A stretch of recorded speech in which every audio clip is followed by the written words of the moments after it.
poco antes y comienza ya aproximadamente en mayo del 2010 comenzamos con la primera producción. Lo que vamos a ver ahora es un poco de los principios físicos que dominan un poco esta tecnología, la tecnología híbrida, así es que vamos a comenzar con eso. Cuando hablamos de equipos, primero tenemos que enmarcarnos en equipos dedicados, ¿no? Los equipos que hacen una sola modalidad, como es la cámara gamma espectro, ¿no? La cual se encarga de una modalidad de detección, ¿no? de los fotones gamma que son emitidos por el paciente, ¿no? Monofotónica, la tomografía por emisión de fotón simple. Es un equipo dedicado exclusivamente para el uso de medicina nuclear. También tenemos, había antes el tomógrafo por emisión de positrones solo PET, ¿no? Que también se inyectaba un emisor de positrones y luego de la aniquilación estos podían detectar, pero el tiempo de adquisición de los estudios tomaba un poco más. Luego de esto tenemos ya los equipos híbridos, ¿no? Esto fue el boom de juntar en un solo gantry dos modalidades, ¿no? Una modalidad de adquisición de imágenes anatómicas, digamos, que es la tomografía, y otra modalidad de imágenes funcionales, ¿no? O fisiológicos, o metabólicos, dependiendo del tipo de isótopo que estemos usando y qué proceso esté dominando la adquisición de la imagen. Y es así como vamos a tener los equipos híbridos, como es el caso del SPECT, ¿no? Que nosotros tenemos un equipo en la clínica del grado, el licenciado John Torres después nos va a encargar de darnos un curso sobre esto, y otro equipo híbrido, el PET-CT, ¿no? Los dos tomógrafos integrados en un solo gantry, ¿no? En este caso un tomógrafo con una cámara gamma y en este otro un tomógrafo con un doble tomógrafo, un tomógrafo multicorte con un tomógrafo por emisión de positrones. Entonces, en el tiempo hemos visto, ¿no? El CAM ha apostado por esto del servicio de medicina nuclear y el Centro Avanzado de Medicina Nuclear, como es, que se llama ahora la empresa para la cual trabajo, que comenzó con PET-CT o PET-Scan Perú y ahora somos CAM. Nos dedicamos un poco a esto, ¿no? Al diagnóstico y en el caso de yo hacia la terapia, ¿no? Por ahí hacia las luces que nos dio el licenciado Rubén. Entonces nosotros tenemos SPECT-CT y PET-CT, una doble modalidad para estudios tanto anatómicos como funcionales. Entonces estamos hablando de dos modalidades, por eso es que se llama equipos híbridos.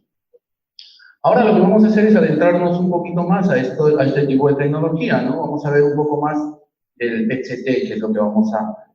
Cuando íbamos estudiando en el estado de la historia, a mí me gustó mucho este libro porque de Oncology Cardiology, PET-CT, hacia el año 2008, Springer nos daba ya unas luces, ¿no? Este es un resumen importantísimo sobre algunas generaciones de equipo PET-CT, ¿no? Comenzó con el SMART, el Discovery, el General Electric y el Biograph clásico, ¿no? Con un tomógrafo, cuando comenzó el prototipo, de un espiral o un tomógrafo helicoidal, ¿no? Pero cuando nos vamos a PET, van a ver que habla de VGO. Cuando hablamos de cámara gamma, nosotros tenemos que hablar de los cristales de centelleo, que básicamente es el corazón, un poco el corazón del equipo, porque es el que va a detectar los fotones gamma, y lo que va a hacer es convertirlos en fotones de luz para luego ser leídos. Entonces, los primeros cristales fueron del VGO, ¿no? Y comenzaron con aplicaciones oncológicas. En una segunda generación, hacia el año 2003, ya comenzaban un poco estos cristales, ¿no? Los tomógrafos primero comenzaron a subir el número de corte de 2 a 4 espirales, ¿no? En el caso de Siemens, el Radiograph 1 a 2, ¿no? Y en el Smart de un espiral. Pero los cristales ya se hacían patente de cada una de las empresas, ¿no? Así que General Electric tenía sus cristales de VGO, Siemens pasaba entre VGO y LSO, y ya se estaba pasando del 2D al 3D, ¿no? Actualmente todos los PET-CT adquieren en 3D. ¿No? Y hacía estudios de cuerpo entero, estudios oncológicos, y hacía planificación para radioterapia. En una tercera generación, del 2003 en adelante, Gemini XL, el equipo de Philips, ya plantea un nuevo tipo de cristal, el GCO, ¿no? General sigue con VGO y Siemens en el Biograph Condensation, con tomógrafos ya por encima de 6, 16 y 64, y tiene la patente de sus cristales de LSO. Esto va a marcar un poco la diferencia en relación a dosis de inyección al paciente, en relación a tiempos de estudio, ¿no? ¿Por qué? Porque si se dan cuenta en el estado del tiempo van variando los tipos de cristales. Entonces, lo que tenemos ahora es, esto es un aporte mío, un poco ya viendo hacia la cuarta y quinta generación de los tomógrafos PET-CT, ¿no? Comenzamos, por ejemplo, con Philips, que tiene el Gemini Time of Flight, que es el tomógrafo PET-CT que tiene Salud, ¿no? Que ya integra la tecnología Time of Flight con CTLC 1664, y ya también en la parte de tomografía tiene el control automático de exposición para hacer la modulación de dosis, ¿no? El ZDUM o el DDUM. Y en PET ya los cristales van avanzando, y van avanzando hacia el ISO, con estudios aproximadamente de 10 minutos para estudios de cuerpo entero, y las aplicaciones van bordeando entre oncología, cardiología, un poco de neuro, y hacia la planificación para radioterapia, ¿no? Siemens también, Biograph NCT, ¿no? Los tomógrafos van subiendo, control automático de exposición, que es el TEOR2, y los cristales ya se hacen patente, ¿no? Si Siemens siempre, desde una tercera generación, mantuvo los cristales de LCO hasta ahora. Y si ustedes van a ver los cristales, vamos a ver PTRM, por ejemplo, se sigue manteniendo ese tipo de cristales, ¿no? En cambio, General Electric mantiene dos tipos de patente, ¿no? VGO y un similar a LCO, que en una quinta generación ya lo sacan como un LBS, ¿no? Que es un cintilador basado en lutecio. ¿Por qué? Porque se dieron cuenta, y luego vamos a ver qué diferencias hay entre tener un VGO, un GCO, un LCO, ¿no? El tiempo muerto y el tiempo de respuesta, que son cosas importantes que nos van a marcar tiempos de adquisición, por ejemplo, ¿no? Que ellos lo pueden compensar. Ellos tienen dos opciones, una opción un poco más barata con VGO y una opción un poco más cara con LCO, ¿no? Por los costos, pero ya se tienen estudios entre 10 a 15 minutos, y casi todos ya tienen time of flight. Una quinta generación ya es la era digital. Todos estos equipos, hasta la cuarta generación, adquieren en estudios analógicos, ¿no? Todavía se habla de tubos fotomultiplicadores detrás de los cristales.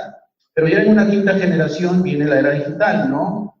Aparte viene, Siemens comienza con el MCT Flow, que ya es como si hiciera un estudio de gamografía ósea en una sola pasada, se hace la adquisición y no parte por parte, segmento por segmento, o bed por bed, como el que se adquiere ahora en nuestro tomógrafo PET-CT, ¿no? Eso es un buen alcance para lo que es tiempos, pero también la adquisición digital, ¿no? Ya todos siguen manteniendo time on flight, pero aparte de eso, tienen fotodiodos Avalanche o diferentes tipos de fotodiodos, ¿no?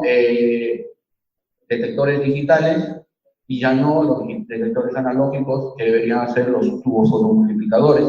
Entonces, los cristales, detrás de los cristales ya vendría ese arreglo para hacer que Philips tenga Verios, ¿no? Que es el primero en Latinoamérica, fue instalado en Colombia, en la Fundación Cardio Infantil, si no me equivoco, ¿no? El Biograph NCT pasa por diferentes, el NCT Flow, Vision, Horizon. Esta información es tomada de la plataforma de Siemens, pero hay opciones, cuando ven el estado de compra, hay algunas opciones abiertas para el país, otras no, ya eso depende de cada una de las empresas. Y General Electric sigue con el Discovery IQ, que también es digital, ¿no? Los tomógrafos van variando entre 6664, 4064 y 8252. En lo que es modulación de dosis, todavía mantiene el Verios el I2.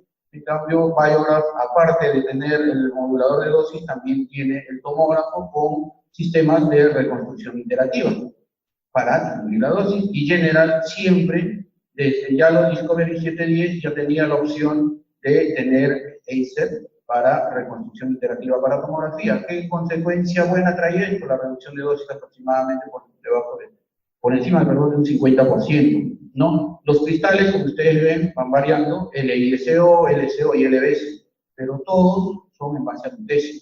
Ortosilicato de lutecio activado con itrio, para el caso de Philips, ¿no? El LSO, ortosilicato de lutecio, Siemens, que siempre lo mantuvo desde una tercera generación, ¿no? Y un cintilador basado en lutecio, que debería ser un similar, que hacen que, basado en todo esto de tipo de tecnología, los estudios bajen, ¿no? Desde 5 a 4 minutos para un estudio del cuerpo entero, ¿no? Entonces, por ahí hay otra generación nueva que hace más de un mes y medio salió, que tenía varias filas de tomógrafo PET, y lo que hacía era una adquisición de aproximadamente 2 minutos o 1 minuto para el cuerpo entero.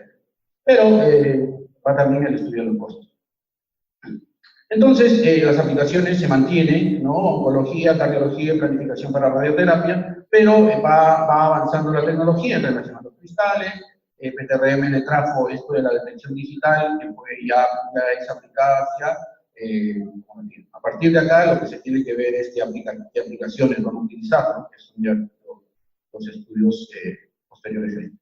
Ya nos hablaron, ¿no? Del ciclotrón, este es nuestro ciclotrón, ¿no? Que nos va a brindar por ahora flúor 18, el licenciado Rubén nos ha hablado que ojalá y en el plazo de este año ya tengamos un poco más, ¿no? Flúor PSMA y por ahí algunos otros fármacos, ¿no?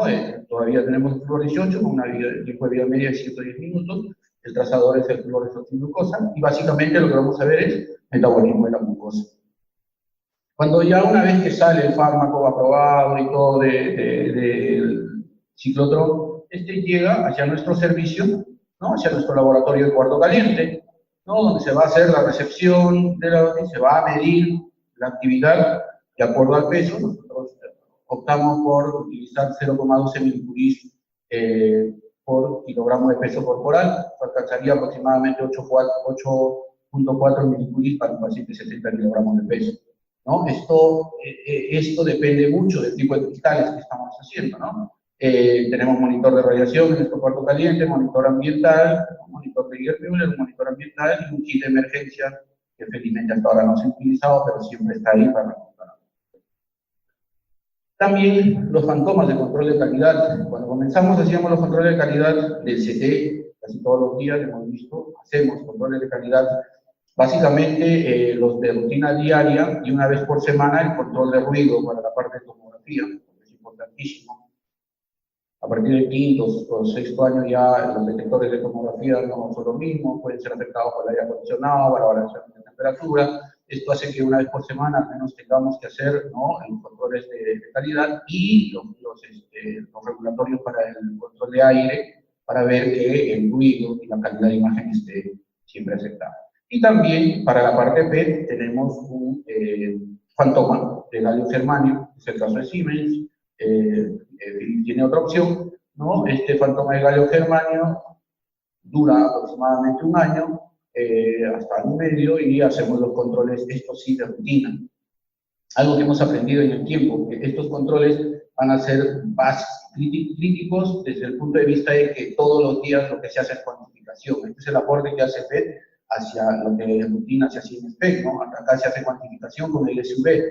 Entonces es importante garantizar que estos factores de cuantificación estén dentro del orden, ¿no? Estos tienen que el SUV tiene que ser lo más real posible. Entonces los valores de SUV para este fantoma tienen que mantenerse, bajo ciertas consideraciones se tiene que hacer, ¿no? Entonces estamos viendo, por ahí tenemos una alumna que está haciendo su tesis sobre esto para ver si hay variaciones o no en el día, ¿no? Esto nos va a traer algunos aportes o nuevas luces de esto, para ver si es fiable durante el día, porque en el día a día comenzamos con 18 grados de temperatura y en el trabajo puede variar hasta 19 o 20, ¿no? Entonces vamos viendo si esto va a afectar o no el SUV, importante también, ¿no? Y los controles cruzados, que son importantes para ver esto.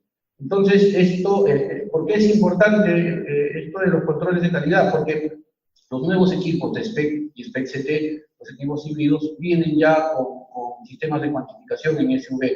Entonces, si se quiere hacer SUV, se tiene que garantizar los controles de calidad. Entonces, vamos a variar un poco eso. Los controles de calidad para el SPEC también se tienen que hacer si se quiere hacer cuantificación.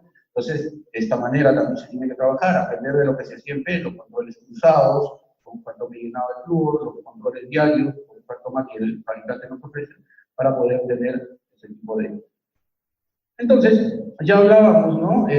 Cada empresa hace su patente de cada una de las marcas. Nosotros tenemos, pues, tomado de José Martí, del libro de tomografía por emisión de positrones, el paper, ¿no? Donde básicamente nosotros tenemos un tomógrafo variable de 6 líneas de corte, ¿no? Otra cosa importante, el CT es con un open bore de 70 centímetros, ¿no? Entonces también está preparado para hacer planificación de radioterapia, ¿no? La longitud de adquisición de 1,90, y se utiliza ya tomografía, ¿no? Para hacer la tomografía no solamente sirve para hacer el registro de imágenes, sino también para hacer la corrección de atenuación de las imágenes, ¿no? Entonces es así como llegamos a esto. Nosotros tenemos un tomógrafo PET, eso ya es por dentro, donde vamos a tener en la parte de delante de los cristales, ¿no? Nuestros cristales de centelleo, que son ortosilicato de lutecio para nuestro caso, ¿no? Y detrás de esto los tubos fotomultiplicadores. Nosotros, estos equipos todavía siguen siendo de detección analógica, aproximadamente 23.300, hay opciones de 3.000 a 32.000, de acuerdo a las filas que voy a tener para los detectores, ¿no? De los 1, 2 o 3 filas, pero básicamente la arquitectura de esto es cristal de centelleo y tubos fotomultiplicadores. Cuando yo voy a hacer el estudio, cuando vamos aprendiendo un poco con los alumnos esto de medicina nuclear, siempre hemos visto esto, ¿no? Cristal de centelleo y tubos fotomultiplicadores. La cámara gamma tiene esa misma arquitectura, el PET-CT también tiene esa misma arquitectura. Un cristal de centelleo, pero ya varía, ya no es de yoduro de sodio activado contrario, sino ortosilicato de lutecio, o dependiendo del fabricante, y detrás de esto los tubos fotomultiplicadores, todavía en detección análoga. Y a este complejo se le va a llamar PET-block o detector, ¿no? El complejo de los cristales con los tubos fotomultiplicadores. Esto es un poco de los diferentes tipos hasta una tercera generación, que hemos visto que ha cambiado, ¿no? Permanente bismuto, VGO, ortosilicato de lutecio, LCO, el ortosilicato de gadolíneo, LCO. Vamos un poco más rápido.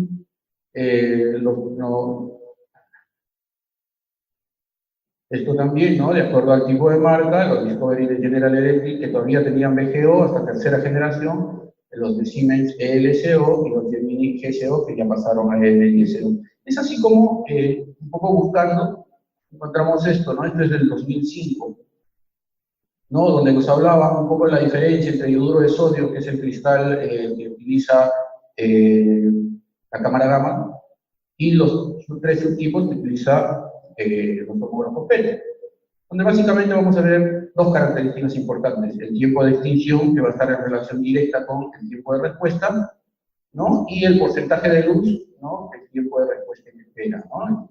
Entonces, definitivamente para el tiempo de extinción, mientras más lenta, mientras más baja sea el tiempo de extinción, más rápida va a ser la respuesta.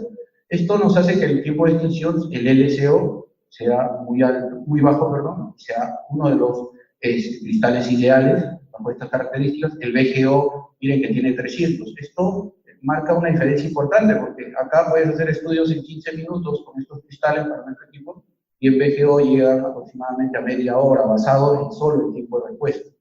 Esto se puede compensar con dosis, ¿sí? O sea, esto quiere decir que acá tengo que inyectar más dosis, ya no sería 0,12, sino 0,14, con algunos casos 0,16, ¿no? Entonces, esta es, por ejemplo, de la patente General, tiene las dos opciones ahora, ¿no? Pero esa es la diferencia, y el tiempo de respuesta en espera, ¿no? El porcentaje de luz. Si se dan cuenta, el mayor porcentaje de luz lo tiene el LCO, un 75%. Pero, acá viene algo importante, el yoduro de sodio tiene mucho más porcentaje de luz. Esto lo hace que sea uno de los mejor, esto hace que sea mejor para el porcentaje de luz. Es más, cuando tenía un tomógrafo PET, actualmente comenzaron con este tipo de cristales, un poco más gruesos, no 3 octavos, no 5 octavos para detección de PET. Pero el problema importante es la resolución espacial. Estos tipos de cristales sí se pueden cortar o facetar, y se tiene ahora, los tomógrafos PET hasta tercera o cuarta generación llegaban a cortarse en 4 por 4 milímetros. Mientras que el yoduro de sodio, por tener una menor densidad en relación a estos, no se pueden cortar o facetar. Por eso que en la cámara gamma se habla de un solo cristal. Mientras que en los tomógrafos PET hay 23.000 cristales o 30.000 cristales, porque estos sí se pueden cortar, ¿no? Y un poco el aporte ya, el LISO, que es ortosilicato de lutecio de la marca Philips, activado con itrio, tiene estas características: el tiempo de respuesta similar al LSO, ¿no? El 25 a 50, que va a ser ideal, y el tiempo de respuesta en espera de 63 a 75. ¿No? Entonces, también es un cristal ideal, ¿no? Estamos entre Siemens y Philips, y la última opción en quinta generación que nos aplica General Electric, que es el LBS, es un cintilador basado en lutecio, que tiene casi las mismas características que el LSO. Entonces, esas características hacen, ¿no?, que sea importante esto, entre usar el LSO y el LSO. Todavía General nos ofrece esto del VGO, pero ya lo puede compensar con sistemas de reconstrucción, como Sharp-IR, que es un poco más rápido. Entonces, esto es un poco el aporte en relación al tiempo de cómo han ido los cristales de centelleo madurando, ¿no? Y nos dan ya este tipo de resoluciones. Ahora, por ejemplo, cuando hablan de PTRM, ya tiene este tipo de cristales de estas LSO, ILSO y LBS, los mismos cristales, pero se pueden facetar hasta 2,5 milímetros o 3 milímetros y para mejorar la resolución, ¿no? Entonces, depende mucho, ¿no?, de qué tipo de cristales tenga. Ahora esto también va en relación al costo, ¿no? Es mucho más barato utilizar VGO que LSO y lo compensa con un sistema de reconstrucción. Entonces, ahí ya cuando se hace el estudio profundo un poco de ver qué equipos vamos a tener, sería ideal ver estas características también, sumados estos al estudio de costos, que ya va a ser la parte diferencial. Basado en esto, si nos damos cuenta, un tomógrafo dedicado de PET, antes de que sean equipos híbridos, los estudios demoraban hasta 1 hora. ¿Por qué? Porque los cristales eran de VGO antiguamente, nos demoraba 30 minutos hacer la adquisición de PET y hacer una adquisición para corrección de atenuación. Ahora lo hace la tomografía en 30 segundos y el estudio demoraba 1 hora.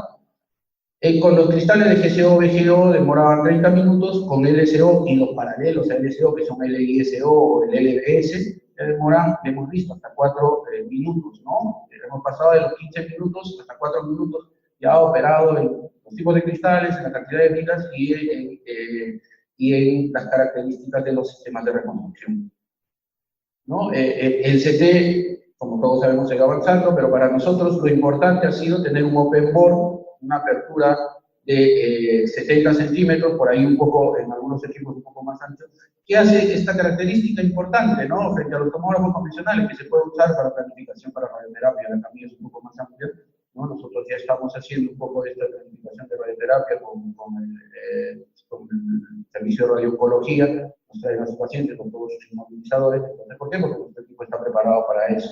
Hemos hecho un análogo, un equivalente con la tabla plana y ya estamos trabajando en algunos protocolos. Primero de cáncer de pulmón y por ahí ir avanzando con lo demás.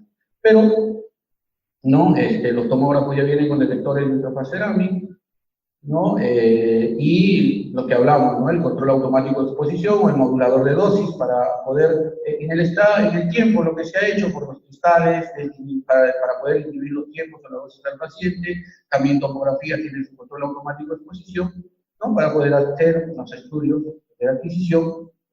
Nosotros tenemos una particularidad, usamos inyectores de contraste, ¿no? Es opcional, depende del tipo de patología. Nosotros sí usamos este inyector que se sujeta, como ustedes ven acá, a la camilla del paciente, ¿no?, y viajamos con el paciente para hacer los diferentes protocolos. No a todos le hacemos estudios contrastados, pero sí cuando necesitan. Entonces, por ahí, en algún momento, el PET no nos ayudó y sí, la parte con contraste, aprender un poco de tomografía, las diferentes fases de estudio que tenemos con contraste. Entonces, en el tiempo hemos ido aprendiendo un poco más de esto, ¿no?, del protocolo de tomografía o a veces algunos de resonancia.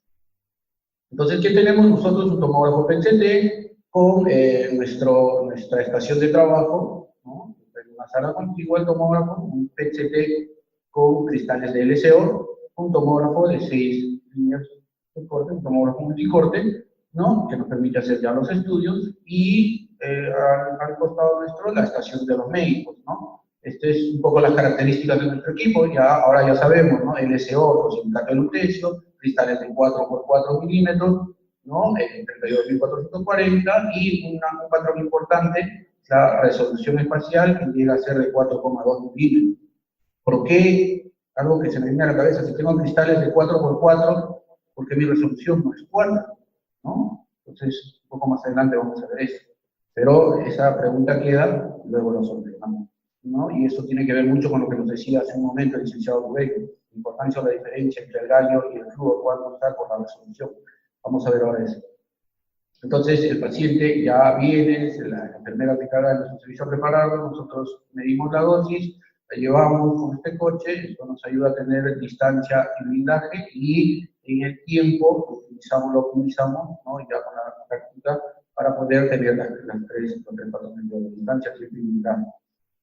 Un poco para hablar de emisores de positrones, ¿no? Existen diferentes tipos de procesos de decaimiento, nosotros nos vamos a quedar con esto, con el emisor beta positivo, ¿no? Porque este va a tener un decaimiento. El flúor 18, que es el isótopo que viene del ciclotrón, tiene vida media de 110 minutos y tiene un decaimiento beta positivo, y decae hacia oxígeno 18. El oxígeno 18 viene del precursor, pero luego se convierte en un patrón de decaimiento. Entonces, cuando tenemos flúor 18, de cada oxígeno 18 emite un positrón beta positivo y también un neutrino. ¿Por qué es importante ver esto? Porque cuando nosotros hablamos, algo que los alumnos, que se les dice a los alumnos en la universidad, muchas veces nos confundimos cuando decimos estamos haciendo tomografía por emisión de positrones, cuando viene la pregunta teórica y qué es lo que detecta el equipo, a veces viene la confusión, el fármaco emite positrones, el equipo detecta positrones, y eso no es así, ¿no? Tenemos un patrón importante, ya cuando hablamos de esto vamos a hablar un poco de la física cuántica, ¿no? La que va a justificar esto. Nosotros tenemos la materia, que va a ser el electrón, ¿no? Y este va a tener una relación inversa con la antimateria, que va a ser el positrón, ¿no? Se quiere, pero no se necesita. Quiero estar contigo y no podemos estar. Esta es una relación entre la materia, el electrón y el positrón. ¿Por qué es importante esto? Porque el isótopo emisor de positrones, ¿no? Una vez que está inyectado en el cuerpo, va a chocar el electrón con el positrón, se va a aniquilar, este va a producir 2 fotones gamma. Y esos fotones gamma son los que va a detectar el tomografía. No detecta positrones, ¿ok? Ahora, si ustedes se dan cuenta, el positrón viaja un cierto tiempo para chocar con el electrón. El viaje del galio es un poquito más amplio que el viaje del flúor. Esto hace que el flúor tenga mejor resolución, punto 1. Punto 2, no se aniquila en el mismo punto, viaja un trayecto. Esto hace que mi resolución no sea de 4 milímetros, sino 4.2, por este viaje o trayecto corto que tenga. Pero esto no se podría justificar en la física convencional, sino se habla de la física cuántica, ¿no? Cuando hablamos de física cuántica y la teoría de Stephen Hawking de los agujeros negros, ¿no? Y de la radiación de Hawking, que fue el que justificó esto. ¿Por qué? Porque se dice que en el borde, esta teoría dice que en el borde del agujero negro se producen ciertos tipos de aniquilaciones y se producen 2 fotones. Uno que va atraído hacia radiación, hacia el agujero negro, y la otra que sale del agujero negro, ¿no? Entonces, eso es lo que dice la teoría del agujero negro de Hawking. Y ahí habla de la materia y antimateria. Entonces, este principio físico es el que nos va a demostrar el uso de los positrones, de la materia y la antimateria, ¿no? La teoría de la radiación de Hawking, que es el principio básico que nos fundamenta esto. Importante para poder justificar, porque desde el punto de vista de la física clásica no se podría justificar el hecho de la aniquilación, porque no se habla de antimateria, ¿no? Entonces, ahí sí se justificaría esta relación amorosa entre la materia y la antimateria, ¿no es cierto? Basado en la física cuántica. Importante, ¿por qué? Porque tenemos un emisor de positrones, este va a viajar y se va a chocar con un electrón, se va a aniquilar este positrón y va a producir 2 fotones gamma que va a ser detectado como positivo. ¿Ok? Entonces, ¿no? Entonces, esta animación nos va a ayudar un poco ya para ver esto, ¿no? Tenemos la molécula del flúor 18, que es análogo a la molécula de la glucosa, simplemente que en la posición 2 tiene el flúor, y esto hace que se atrape dentro de la célula, ¿no? Una vez que ha sido inyectado, esto se va a ir a fijar, ¿dónde? Donde haya transportadores de glucosa, vamos a ver luego esto. Esto se fija, y esta justificación nos hace que para qué están indicados estos tipos de estudios con FDG, con los tumores que consumen glucosa, ¿no? Por ejemplo, eso hace que, por ejemplo, nosotros los tumores neuroendocrinos no lo podemos ver con esto, porque los tumores neuroendocrinos no son ávidos de glucosa. La glucosa ingresa mediante un transportador GLUT, esto ya una vez que haya ingresado a la zona de consumo de glucosa, va a emitir el positrón, que choca con el electrón, el antielectrón con el electrón, la materia con la antimateria, se producen los fotones gamma y se va a ser detectado por los equipos. Cuando ya se va a ver el proceso de detección, se traza esto. Para mi equipo todavía lo llamamos línea de respuesta, ¿no? Porque ya el colega Junior nos va a explicar, ellos ya tienen otro sistema llamado Time of Flight para PET. Nosotros todavía adquirimos con esta línea de respuesta.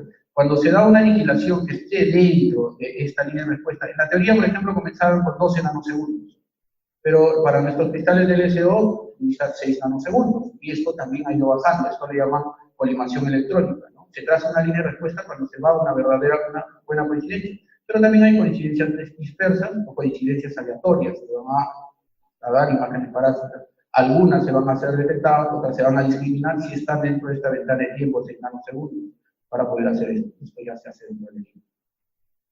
Una vez que ya ha sido inyectado, pasa este proceso, ¿no? La glucosa va a atravesar las células que en su sustrato tengan esto, transportadores GLUT.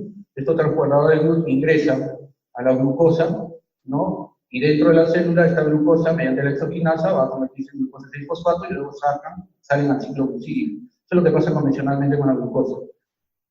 El LPG, que es un análogo de la glucosa, pasa por el mismo proceso, ¿no? El transportador de luz ingresa, la exoquinasa hace que este transportador de luz se convierta en glucosa 6-fosfato, en FDG 6-fosfato, pero como tiene el flúor en posición 2, hace que este sea atrapado. ¿Cuánto tiempo? A partir de los 45 minutos hasta la hora y media. Eso hace que nuestros estudios tengan que ser adquiridos, es la justificación teórica para que nuestros estudios tengan que ser adquiridos aproximadamente como pico máximo a la hora. Se inyecta la sustancia, pasa por todo este proceso, el paciente está esperando y luego de una hora pasa porque ya se garantiza ahí que el FDG esté dentro de la célula y se puede hacer. Y esto también justifica los estudios que por qué se hace algunos tipos de estudios tardíos, ¿no? Entonces, es un análogo de la glucosa, en la posición 2 del flúor hace que esta no salga hacia el ciclo glucídico y se quede atrapado, desde los 45 minutos aproximadamente. ¿No? Entonces, donde haya transportadores de luz, para Kormenter, en su paper de conceptualizando, dice que hay 12 tipos de transportadores de luz, hay algunos otros papers que dicen que hay 14, pero básicamente los que se sobreexpresan son el 1 y el 3, ¿no? Esto nos va a decir que donde haya transportadores de luz, se va a biodistribuir este fondo, ¿no? Los eritrocitos, núcleos esqueléticos, linfocitos T, miocardio, mama. Entonces, donde haya transportadores de luz, cáncer de mama, cáncer de ovario, cáncer testicular, melanomas están indicados, porque estos también tienen sustrato como transportadores de luz, ¿no? Entonces, cuando hay cierto tipo de tumores, se sobreexpresan los luz tipo 1 y tipo 3. Entonces, con esto ya tenemos un poco, hemos andado un poco por un poco de la física de esto, de la adquisición de las imágenes, de la adquisición de las imágenes, ¿no? Nuestros estudios se hacen primero una tomografía. La diferencia con la tomografía convencional es que tiene que ser en respiración normal, no es en respiración profunda como se hace en la tomografía convencional. ¿Por qué? Porque inmediatamente después de hacer la tomografía pasa al CT.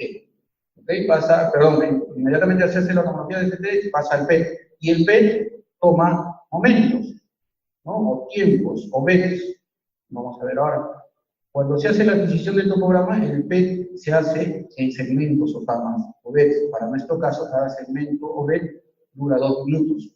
¿Okay? Entonces, el paciente tiene que estar respirando normalmente, ¿no es cierto? Y la tomografía, para que este corregistro, esta fusión de imágenes sea tal cual con el PET, esta también tiene que ser en respiración normal.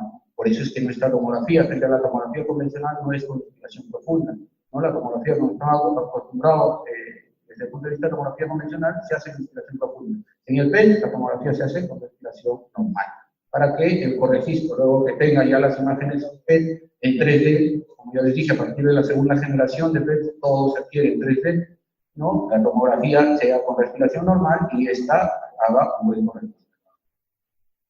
Vamos a ver ahora un poco sobre la reconstrucción, porque tengo 5 minutos. Perfecto, vamos a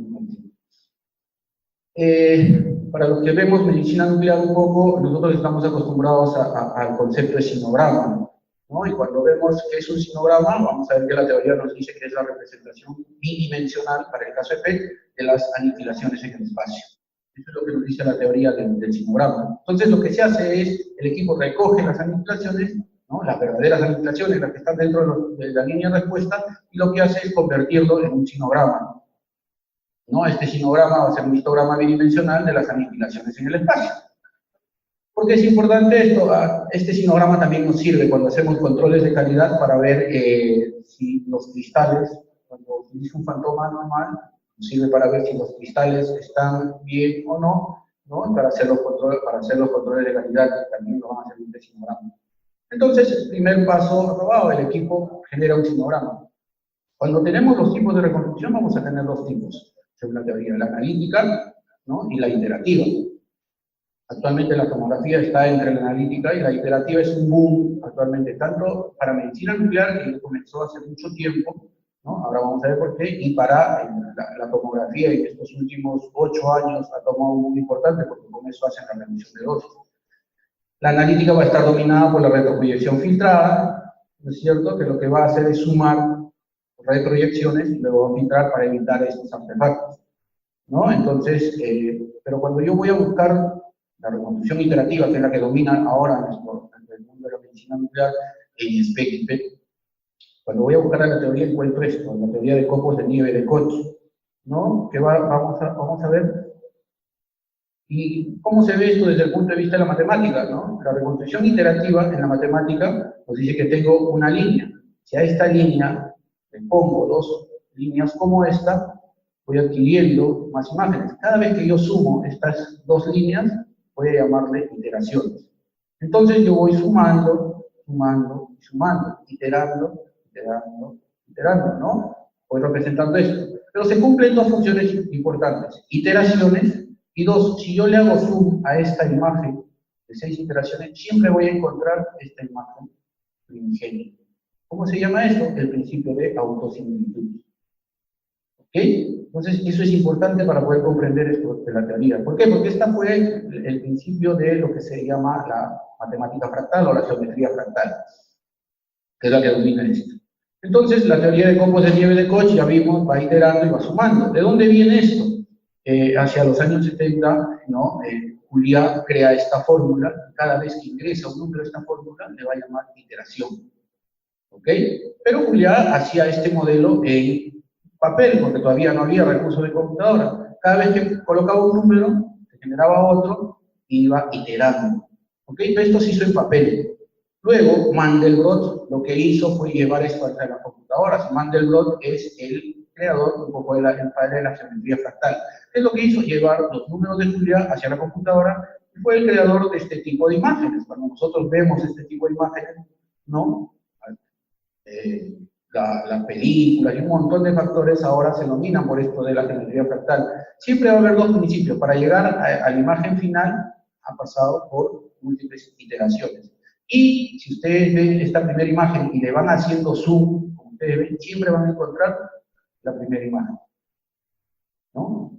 Segundo principio de autosimilitud. Frente a la reconstrucción convencional, no suma información, no va haciendo autosimilitud. Llevado esto hacia el campo de la medicina, nos va a dar esto. Yo tengo al paciente que está emitiendo sus fotones gamma, que van a ser detectados por los cristales. A partir de ahí se genera una proyección en sinograma.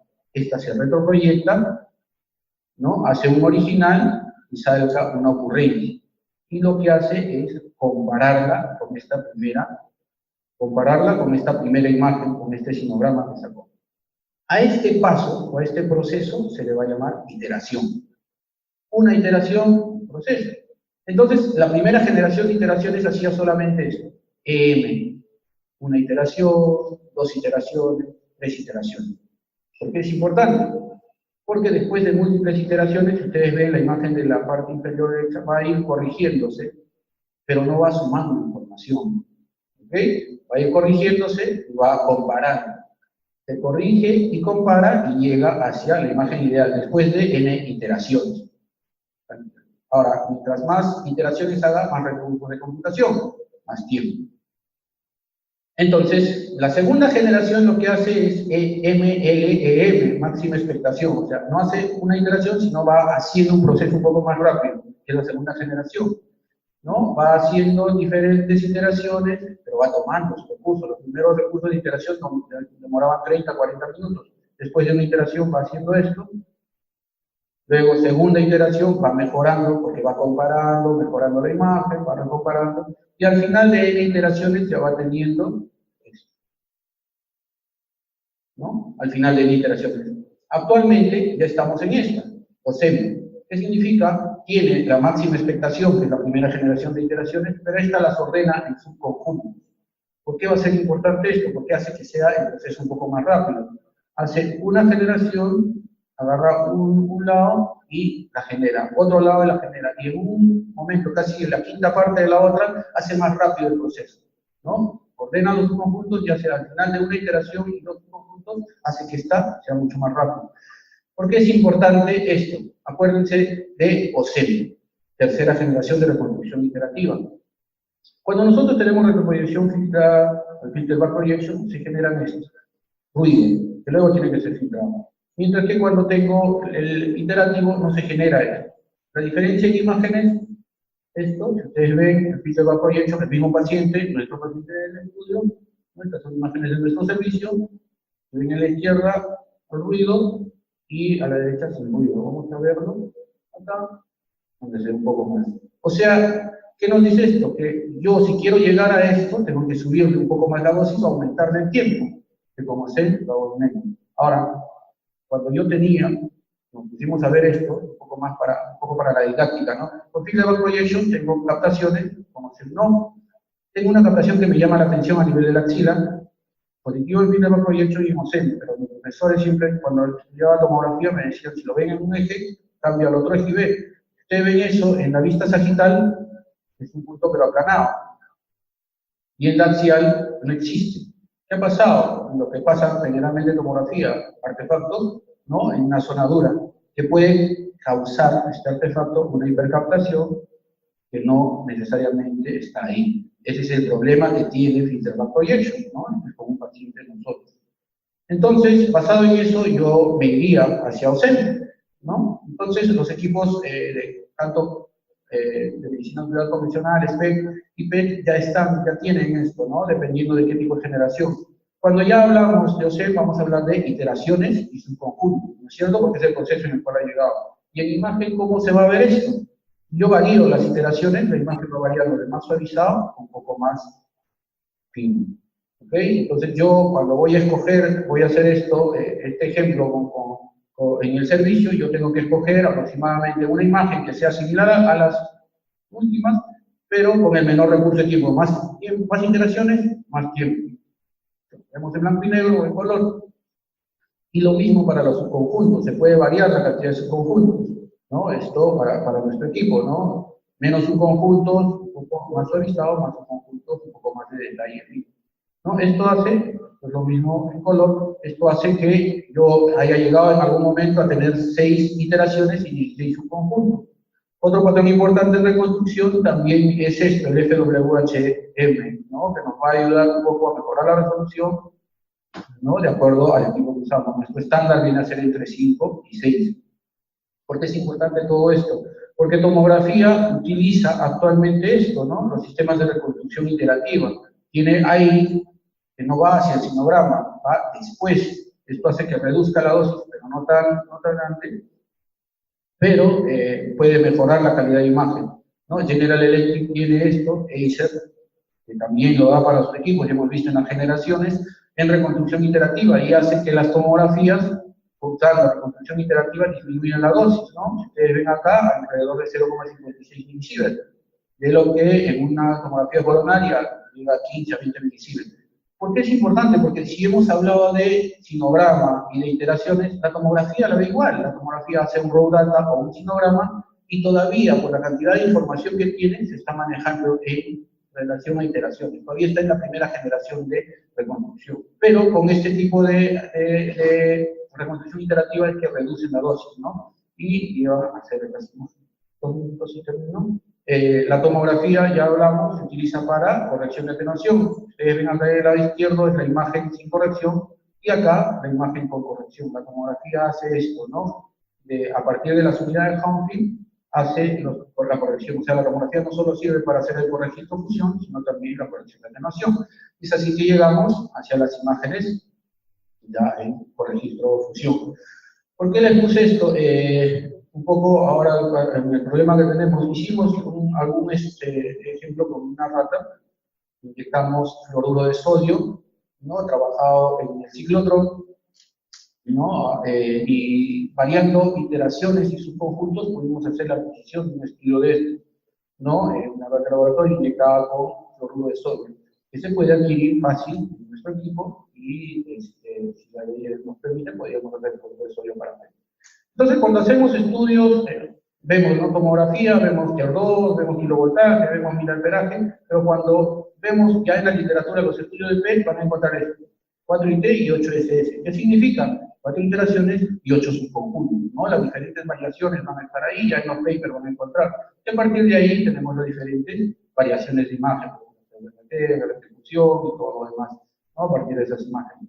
Bueno, no me queda más que agradecer, ¿no? De parte de la Asociación Peruana de Tecnólogos Médicos de Medicina Nuclear, de la cual soy parte, y la LATRA también, de la Asociación Latinoamericana de Tecnólogos Profesionales de Imágenes Diagnósticas, me queda más que agradecer al comité organizador.